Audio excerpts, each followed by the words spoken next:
من ماسبيرو تروح فين؟ علشان كده الناس كانت بتهتف بتقول الشعب يريد بيان رسمي. الكلام اللي هو جه على القناه الاولى في اهم الانباء كل ده كلام مذيع مع احترامي ليه هو اللي قال الكلام ده.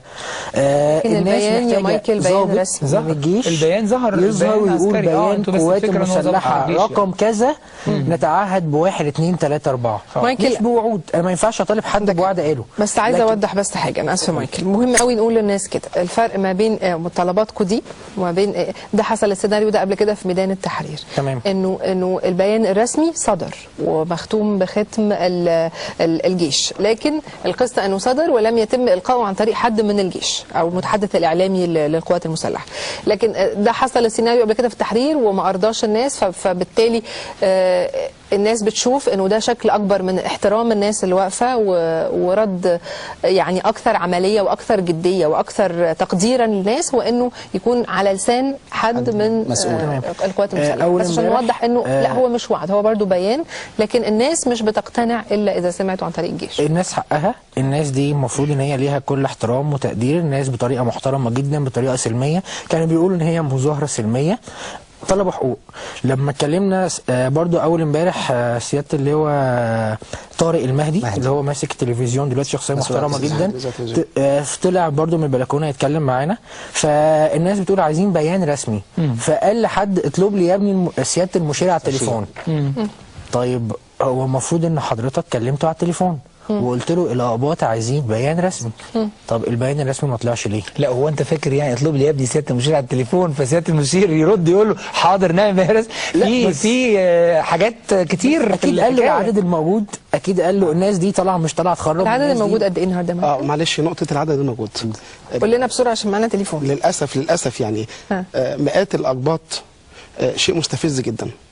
احنا فعلا بامانه وصلنا ل 50 او 55. انت الكلمه دي مضايقاك انه مئات؟ هي برضه نفس اللي حصل من اسبوعين. انت متضايق من اللي بيتقال على العدد مش من التعتيم الاعلامي. يا جماعه احنا قلنا امبارح وقلنا النهارده وما زلنا بنكرر، احنا تلفزيون مصر، كل قناه وطنيه تعمل بشفافيه وبحياد مهنيه اعلاميه هي تلفزيون مصر. تلفزيون مصر ده مش حكر على حد، التاني ده اسمه التلفزيون الرسمي، يقول زي ما هو عايز. استاذ ايهاب اللي حصل امبارح، اخد بس التليفون عشان الراجل بقاله كتير معانا. مين يا دينا معانا؟ استاذ صبحي سعد، اهلا بحضرتك.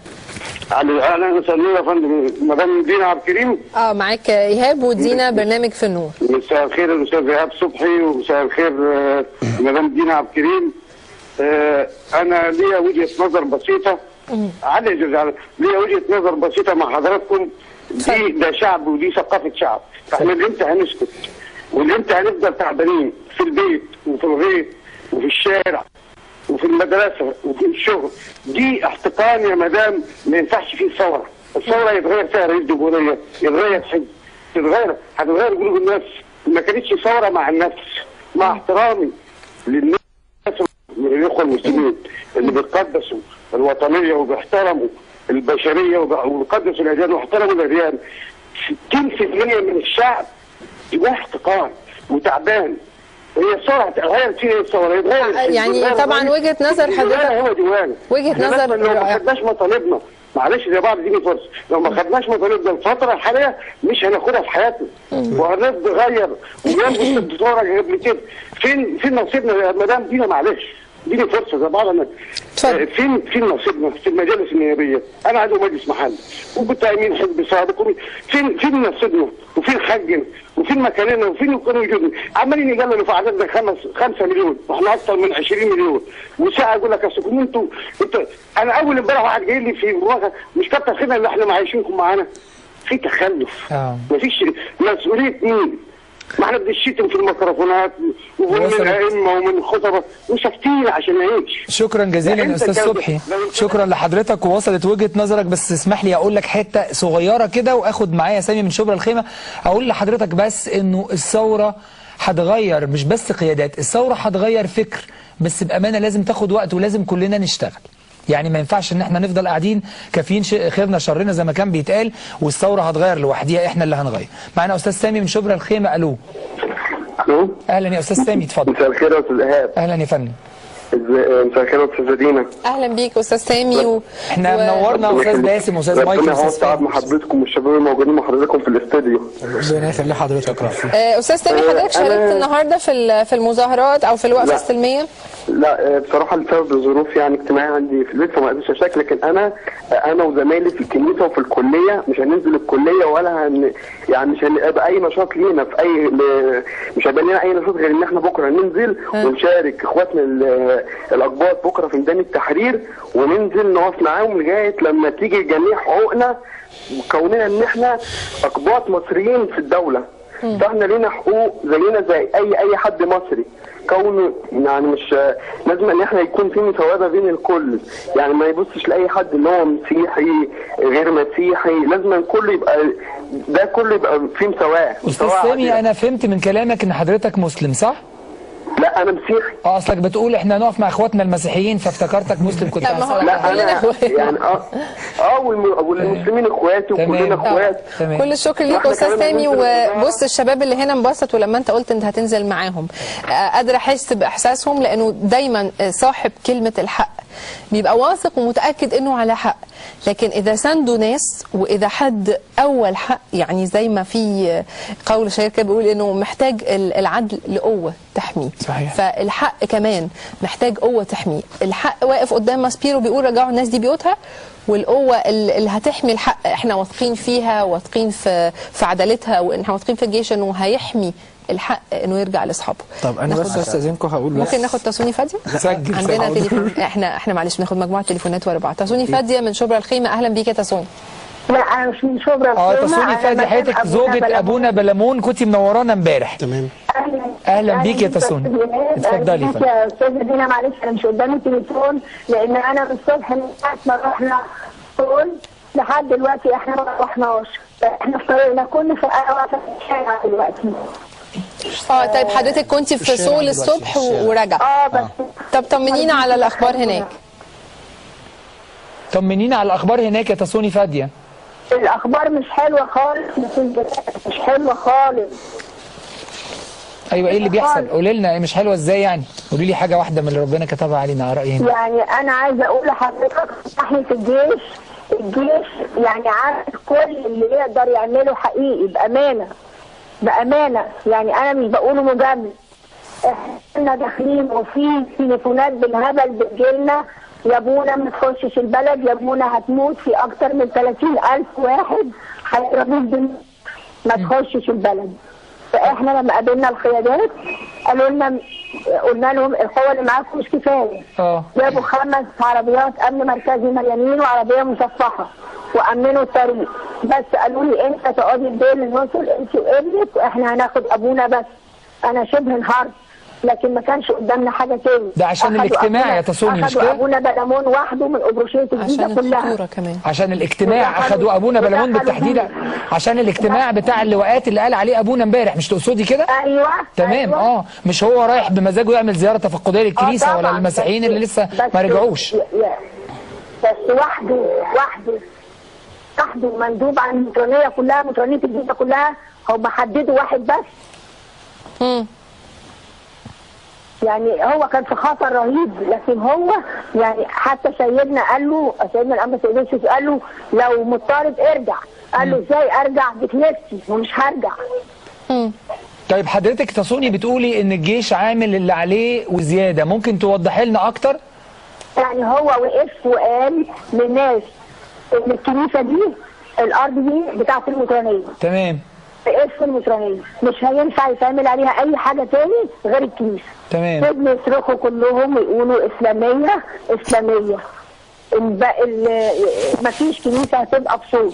مفيش كنيسه هتبقى في صور، كلهم الافات. كنيسه في صور لا، كنيسه في صور لا، او يهتفوا.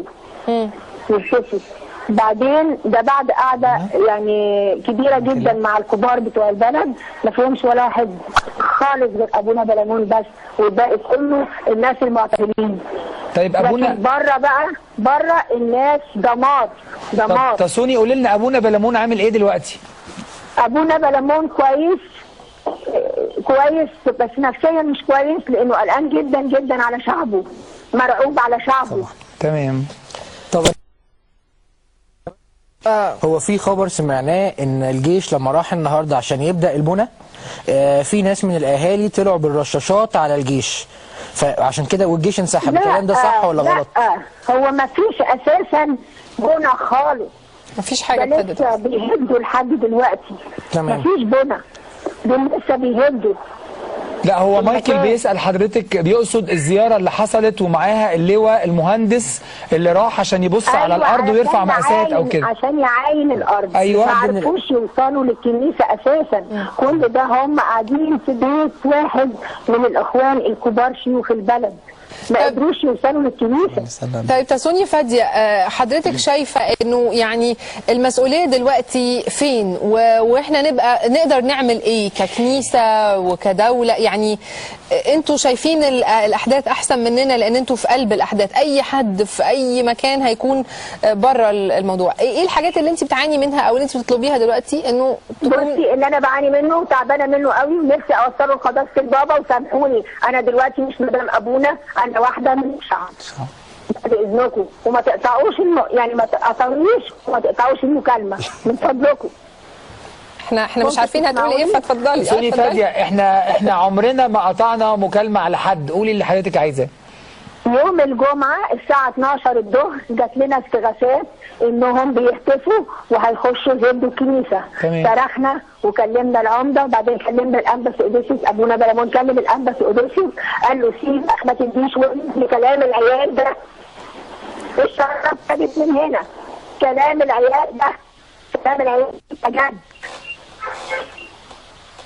اتفضلي احنا سامعين حضرتك. هي دي كانت النقطة، لو اتعاملنا مع الموضوع ده جدية ما كانتش الكنيسة كانت وما كانوش صلوا فيها وما كناش احنا مش هنعرف ناخدها دلوقتي، وما كانوش هيقولوا هناخد الناس دي رهينة بس دلوقتي لو ما اديتوناش الارض دي. عايزين نسأل على بيت الاهالي باسم عايز يسأل حضرتك على حاجة. تسوني، عاوزين نسألك الاهالي اللي هناك دلوقتي ايه موقفهم؟ الاهالي ما فيش غير 3 4 اسر، الباقي كلهم مترحلين بره، كلهم بره. انا بس عايز اطمن حضرتك في حاجه. اتقفل عليهم وقالوا احنا هناخدهم فينا، اتصلوا بينا بيصرفوا بيقولوا احنا هناخدهم رهينه لحد الارض دي ما تبقى بتاعتنا وتعمل عليها المسجد. كلهم في مسجد. طيب تسوني، تحبي تقولي اي حاجه تاني؟ اشكركم من اجل الشعب الضعيف ده. شكرا ليك يا تسوني، وربنا معاكي، وسلامنا لابونا بلمون كتير. مايكل كان عنده حاجه عشان بس ايه التليفون سامعينه بصعوبه، هي كده هتسمعك من التلفزيون. احنا بس بنطمن حضرتك، احنا عددنا ما بقاش قليل، القباط بداوا يفوقوا من الغيبوبه اللي هم فيها. احنا دلوقتي موجودين في ماسبيرو بطريقه محترمه، بطريقه متحضره، كبرنا القوات المسلحه بتاعتنا، عرضنا عليها المطالب بتاعتنا. فاعتقد ان هم المفروض يقدرونا ويحترمونا وينفذوا المطالب دي. احنا مش طالبين مطالب، انا طالب الكنيسه بتاعتي عايز اصلي فيها، والجريمه اللي عمل وصاحب الجريمه يتحاسب. في مطالبه بتعويضات كمان، يعني احنا عرفنا ان في مطالبه بتعويضات. سياده اللواء امبارح بيقول اللي عمل كده يستحق اعدام. تمام. سواء 5 10 15. خليكوا قاعدين بقى لغايه حاجه ثانيه، القباط، انا شفت جزء من الحلقه، الناس اللي كانوا قبل، الضيوف اللي كانوا قبلي قالوا القباط بدات تتغير، ما بقوش قاعدين في البيوت زي زمان. في مقاله نزلت قبل كده، لماذا خرج القباط عن سلطان الكنيسه ولجوا الى العنف؟ احنا ما خرجناش عن سلطان الكنيسه صحيح. ايه المقاله ايه؟ كان ابراهيم عيسى اللي عملها. لماذا خرج الأقباط عن سيطرة الكنيسة ولجأ إلى العنف؟ طب وفحوى المقال إيه بقى؟ سيبك من العناوين الصحفية بتخطف، ولا ما قريتهاش؟ لا قريتها، بس الأهم إن الأقباط بدأت تتحرك. هو يقصد كده يعني؟ هو يقصد كده. عن الأحداث العمرانية فضلنا ساكتين لحد ما الأجيال اللي طالعة، لا المسكنات اللي احنا بناخدها ما بقتش كافية. فاحنا دلوقتي لو تماف وابونا خايفين يرجعوا، احنا ممكن نروح نجيبهم. لا احنا مش عايزين نوصل لحاجه زي كده. وابونا ما خافوش خالص، ده هم راحوا المكان اللي ما حدش فينا قدر يروح، يعني هم راحوا القريه. الناس بقت عندها استعداد لحد ايه؟ حلو. الناس عندها استعداد ان هي ممكن تروح الكنيسه واحنا نبنيها على كتافنا. فالناس اقول لك حاجه سريعه كده عشان فادي عايز يتكلم. النهارده قابلت 2 طلبه في ثانويه عامه في الشارع، فبقول لهم يلا ذاكروا كويس وشدوا حيلكم وقربوا من ربنا، ان الوقت اللي جاي قالوا لي وقت الاستشهاد احنا مستعدين. فادي اتفضل. المسمى للحدث اللي بيحصل دلوقتي هو انتفاضه القباط. تمام. الاسم اتوجد جوه شارع ماسبيرو واحنا موجودين. انتفاضه القباط صحيوا من السلبيه اللي هم كانوا فيها. اسمح لي فادي كمان اقول لك يعني اكمل بس على كلامك، مش بعترض، لانه لا انتفض الاقباط من بعد حادث كنيسه القديسين